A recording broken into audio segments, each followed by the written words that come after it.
Kapag ganito naman kalaki ang pang-ulam, damay na umagahan hanggang hapunan. Pero minsan napapaisip tayo kung sa anong paraan upang ang kain mas ganahan kapag naiba sa pangkaraniwan. Kaya ibabahagi mga simpleng sangkap na pwedeng mahanap sa kusina ng ordinaryong tahanan. Hawak mo ang bit dahil sa lamesa nag-uumpisa, pamilyang nagkakaisa. Agad nag-isa sibuyas, bawang, luya, pinalabas ang aroma.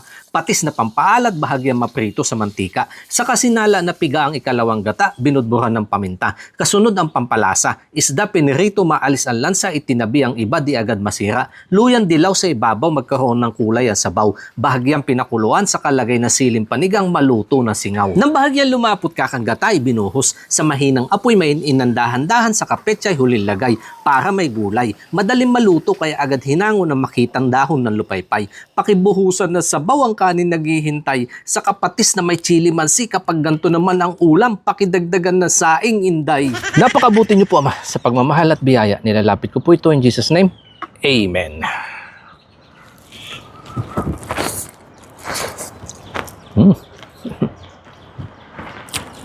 Ang lasa po ng kanyang sabaw.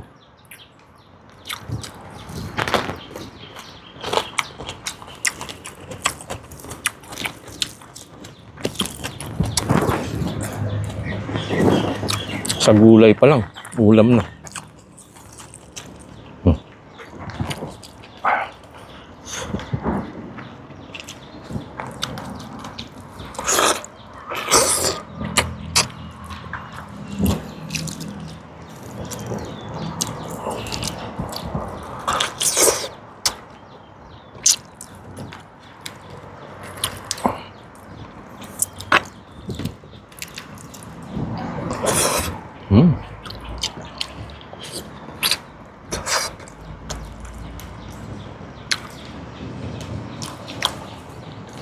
Dinampot ko na hugad itong mga pakating matinik.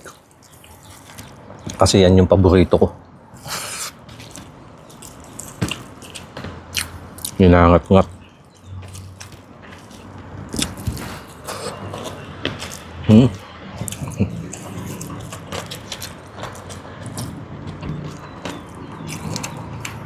Kahit sa mga ulo po, dahil pa sa mga laman nagtatago.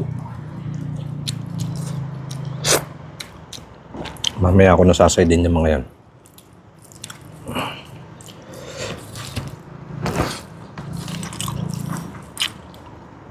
Itong luyang dilaw, wala naman ho ito sariling lasa. Meron lang siyang kaunting amoy na, tawag dito, parang medyo maanghang yung amoy. Parang luya lang dun. Mas matapang nga lang yan. Ang purpose lang yan, para magkaroon ng kaunting dagdag kulay. Pambawas din ho sa lansa. Napakalakas niyan.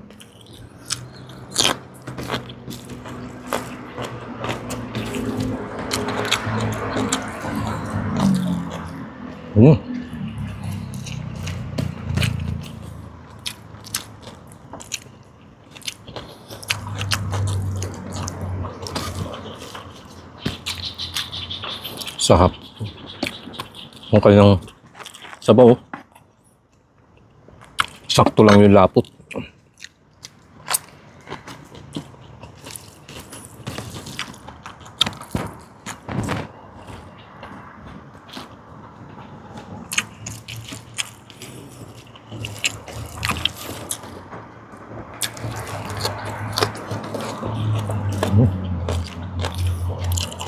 Panalo.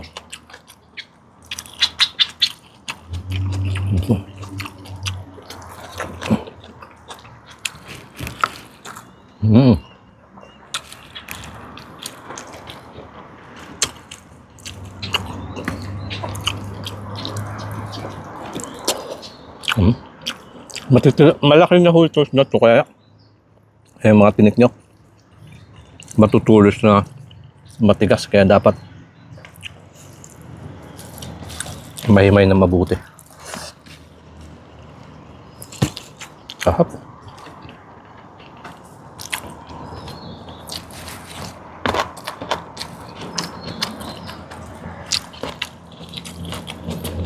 Parang may iba naman po sa mga pangkaraniwan.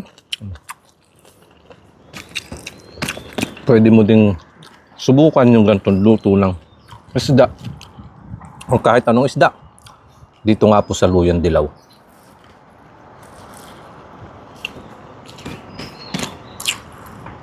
Para may masarap na ulam. At usapang ulam po mga kanayon. Ito na yung naisip ko na paraan para sa amin nga pong pinamamahaging everyday na libreng pang ulam. So kung nakakapin ka sa puntong ito mga kanayon, comment mo lang sa screen. Yang code na po yan na basa nyo. At kung sino ang makaunang makapag-type nito, tsak, yan, hintayin mo ang message ko para sa'yo ang libreng pang ulam ngayong araw. Hintayin ko po yan. Maraming salamat po mga kanay sa inyong patuloy na pagtangkilik sa mga binabahagi kong pagkain bukid. Daan po muna kayo, kain po tayo.